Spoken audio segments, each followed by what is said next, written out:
안녕하세요. 행복한 노후 정보입니다. 나이가 들수록 재정적인 안정이 무엇보다 중요해집니다. 특히 기초생활수급자로 선정되기 위해서는 일정한 재산 기준을 충족해야 하는데요. 이에 대한 정확한 정보를 모르는 경우가 많습니다. 인터넷이나 지인들 사이에서 떠도는 소문만 듣고 잘못된 정보를 믿는다면 필요 없는 걱정을 하게 되거나 심지어 잘못된 재정 계획을 세울 수도 있습니다. 그래서 오늘은 2025년 기준으로 기초생활수급자의 통장 잔액이 얼마까지 허용되는지, 그리고 전체적인 재산 기준이 어떻게 적용되는지를 상세하게 알아보려고 합니다. 이러한 내용을 잘 숙지하고 계시면 향후 수급 신청이나 재정 관리에 있어서 큰 도움이 될 것입니다. 1. 기초생활수급자의 통장에 얼마까지 있어도 괜찮을까요? 많은 분들이 기초생활수급자의 통장 잔액 기준에 대해 궁금해하십니다. 주변에서 통장에 500만 원 이상 있으면 수급 자격에서 탈락한다는 이야기를 들으신 적이 있을 겁니다. 하지만 이는 잘못된 정보입니다. 실제로 수급 자격을 판단할 때는 단순히 통장에 남아있는 금액만 보는 것이 아니라 전체적인 재산을 합산하여 평가합니다. 정부에서는 기초생활수급자의 최소한의 생활을 보장하기 위해 재산을 일정 기준에 맞춰 평가하는데요. 여기에는 금융재산뿐만 아니라 부동산, 자동차, 기타 자산 등이 포함됩니다.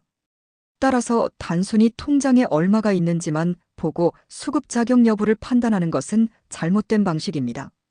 중요한 것은 총 재산이 정부에서 정한 기준을 초과하지 않아야 한다는 점입니다. 그렇기 때문에 본인의 재산이 어떻게 평가되는지, 어떤 방식으로 계산되는지 정확히 아는 것이 필수적입니다. 그렇다면 금융재산, 즉 통장에 얼마까지 있어도 괜찮을까요?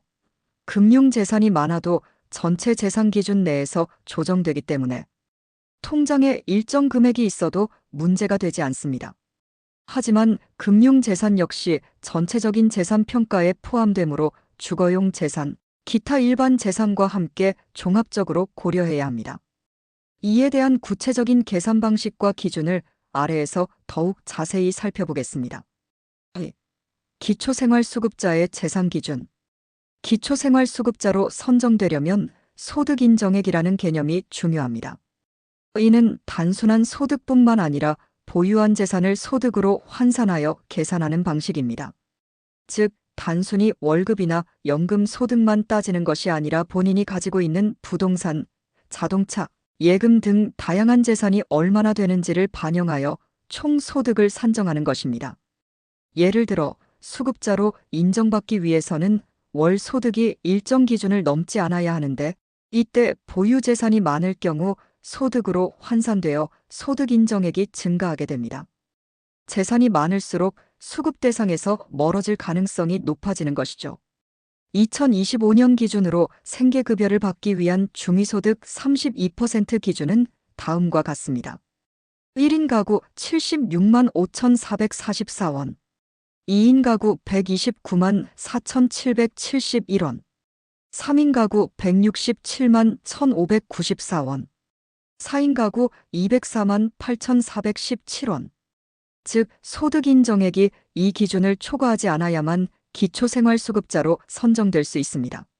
하지만 단순히 이 기준을 충족한다고 해서 무조건 수급자로 선정되는 것은 아닙니다.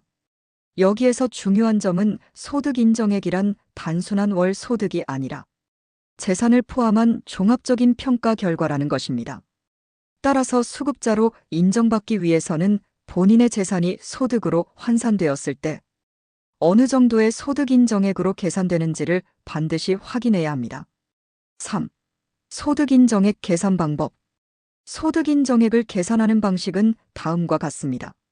소득 평가 근로소득, 사업소득, 연금소득, 기타 지원금 등을 포함한 실제 수입을 기준으로 평가합니다. 예를 들어 본인이 일정한 월급을 받고 있거나 연금을 수령하고 있다면 해당 금액이 그대로 소득으로 평가됩니다. 재산의 소득 환산 부동산, 금융재산, 자동차 등의 자산을 일정한 기준에 따라 소득으로 환산하여 평가합니다. 부동산 본인이 거주하는 집 이외의 부동산은 일정 기준에 따라 평가됩니다. 금융재산 예금, 적금, 주식, 보험 등의 금융자산도 포함됩니다. 자동차 일정 기준을 초과하는 자동차의 경우 재산으로 인정되어 평가됩니다. 소득평가액 재산의 소득환산액, 소득인정액, 즉 본인이 받는 실제 수입뿐만 아니라 소유하고 있는 모든 재산이 일정한 비율로 소득으로 환산되어 총 소득인정액을 산출하는 것입니다. 이 과정에서 일정 부분 기본공제가 이루어지며 본인의 거주 지역과 가족 구성원 수에 따라 공제액이 달라질 수 있습니다. 이처럼 기초생활수급자로 선정되기 위해서는 단순히 소득만이 아니라 전체적인 재산을 고려해야 하며 이러한 기준을 정확히 이해하고 준비하는 것이 중요합니다. 4. 재산 기준과 기본재산 공제.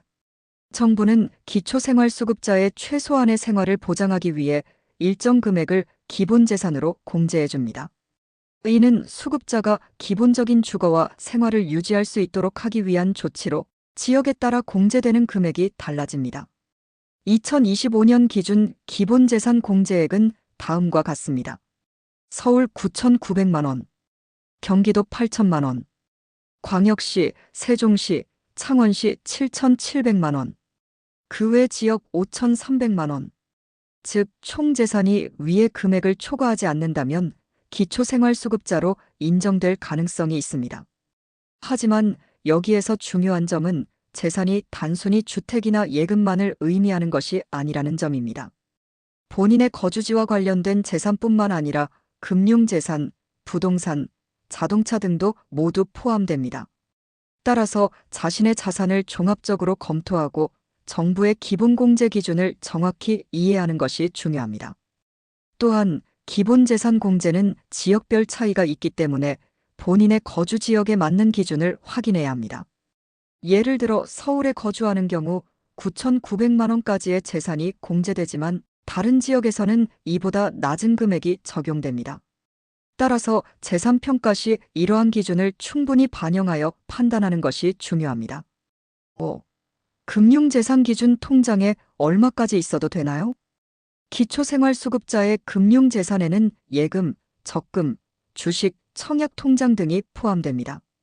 즉 현금뿐만 아니라 금융기관에 예치된 모든 재산이 포함되며 이러한 금융재산 역시 수급 자격을 평가하는 중요한 요소가 됩니다. 하지만 금융재산을 평가할 때는 가구당 500만 원을 생활준비금 명목으로 공제해 줍니다.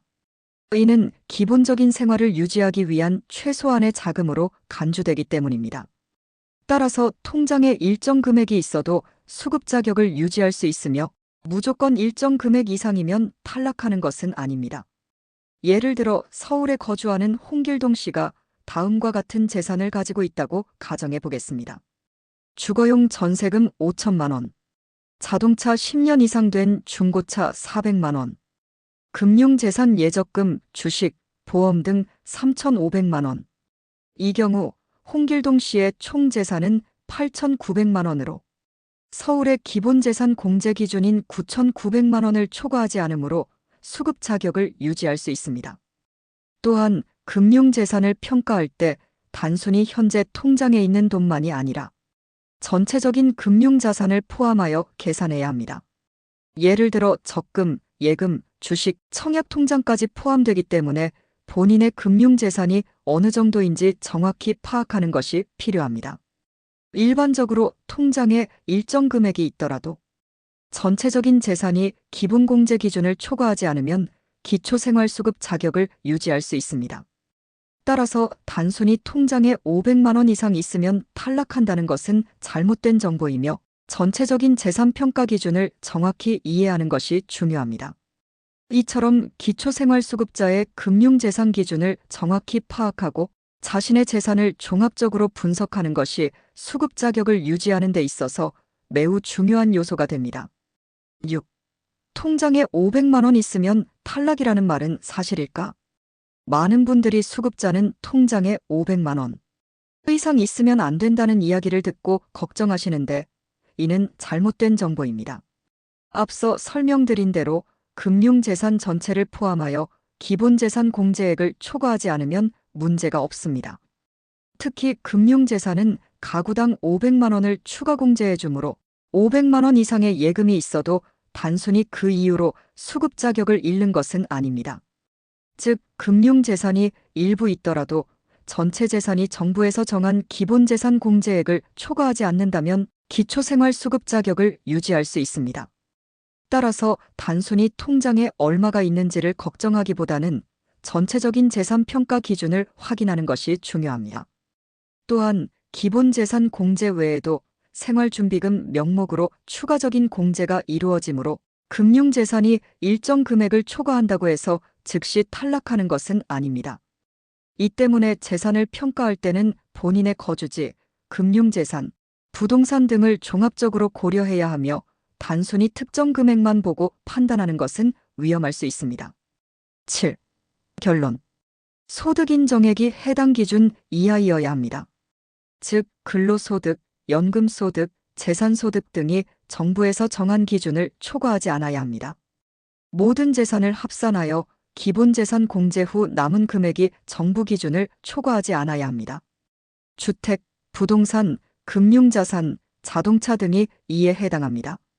금융재산이 많아도 전체 재산이 기준을 초과하지 않으면 괜찮습니다. 금융재산만 따로 떼어 평가하는 것이 아니라 전체 재산을 기준으로 계산합니다. 생활준비금 명목으로 가구당 500만 원은 금융재산에서 공제됩니다. 따라서 통장에 일정 금액이 있더라도 전체 재산 기준 내에 있다면 수급 자격을 유지할 수 있습니다. 따라서 수급자의 통장 잔액만을 보고 수급 자격이 박탈되는 것은 아니라는 점을 꼭 기억해 주세요.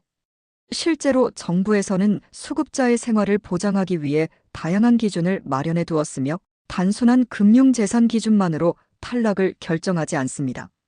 만약 본인의 재산 상황이 수급 기준에 부합하는지 궁금하시다면 보건복지부 공식 홈페이지에서 제공하는 기초생활보장 모의 계산을 활용하시거나 거주지 주민센터에 방문하여 상담받으시길 권장합니다. 오늘도 유익한 정보가 되셨길 바랍니다.